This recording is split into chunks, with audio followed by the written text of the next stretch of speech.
periodically, a little bit more honest, and we're going to be rating our life.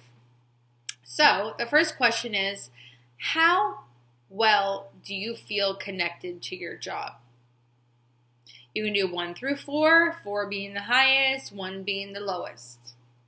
How well do you feel connected to your spouse or significant other?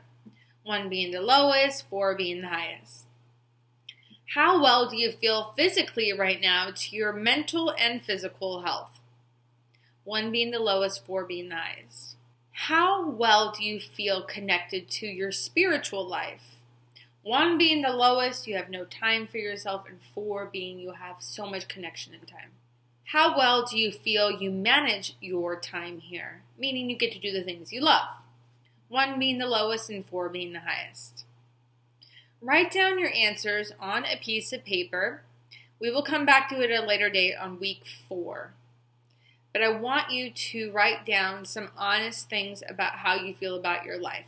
What you love about it and what you despise about it. What you don't like. What's not making you feel good.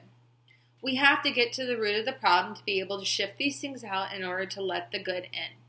So I'm going to give you 5 minutes to write down some of the things that are not working for you in your life right now and be brutally honest with yourself. It takes a great individual to be very brutally honest and write down some things that you just absolutely really love about yourself. Biologically, we are meant to experience and play out our purpose in the world and our life purpose message in the world. We are meant to do these things.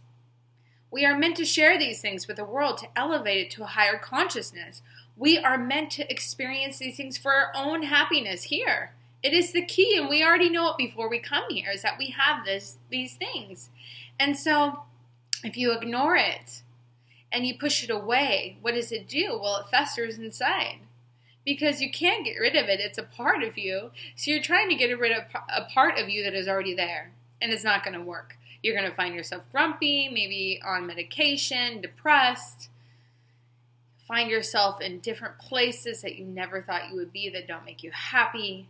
Relationships, possible fighting with friends, spouses, lovers. So knowing this information, I posed a question for you in this series, which is getting the garbage out. What are you willing to let go of right now? What are you willing to let go of? And you don't have to do it in the physical world right now. You don't have to go out and quit your job tomorrow. But with the intention right now, what are you willing to let go of? What are you willing to let the energy start flowing and the ball start rolling on your purpose? And get that shifted in and start thinking about it. Start planning it. Start thinking of things, dreams, manifesting, thoughts, feeling, desire, you deserve it. These feelings, start letting them into your life. The next technique that I'm going to teach you, besides moving out the garbage and letting go, and maybe writing a moment right now where you write down what you want to let go, is called holding the vision.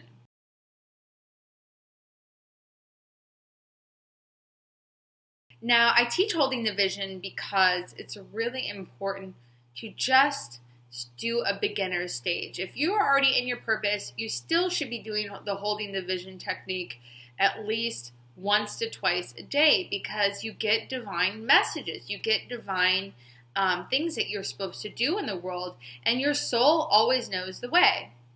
And so holding the vision exercise is basically the 2 things you're going to need is your imagination and you. So right now, we're going to do a hold the vision technique. How that works is this. You close your eyes, or you can keep them open.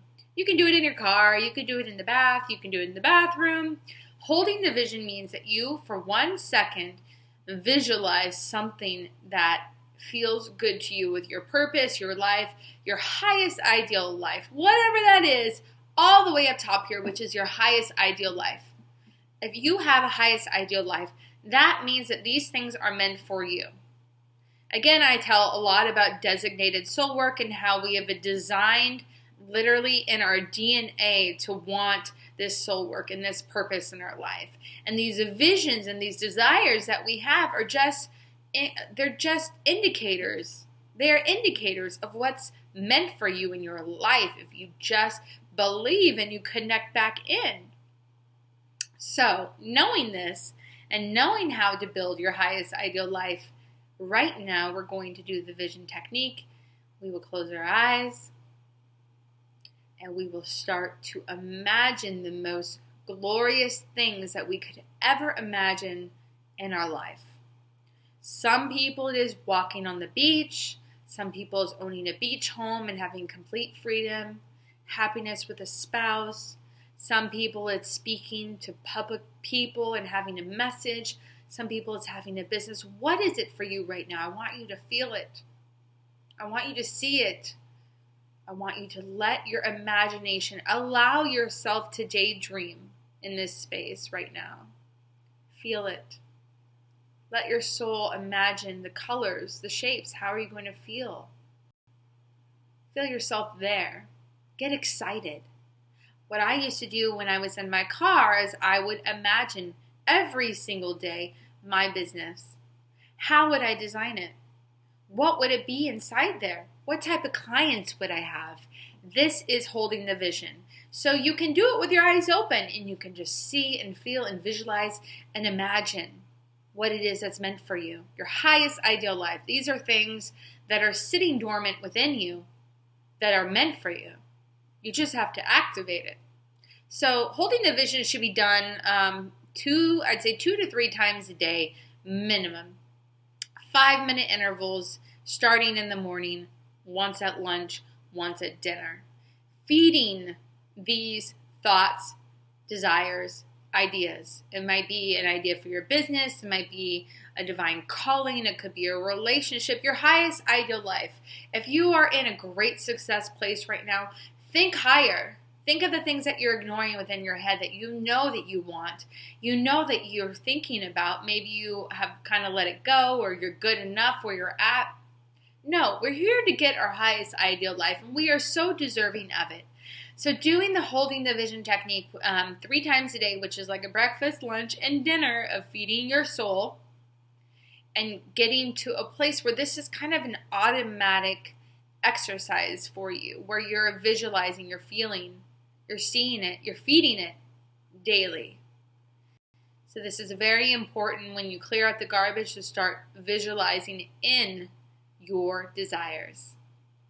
Okay, so I hope this is a lot of information. I hope you got a lot from this. I'm so happy to be contributing to your journey here.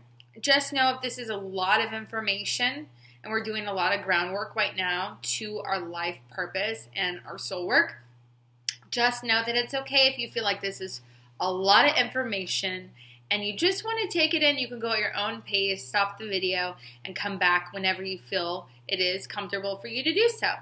But we will be reconnecting again in week 3, and we will be talking about more soul work and life purpose and getting very naked. See you then.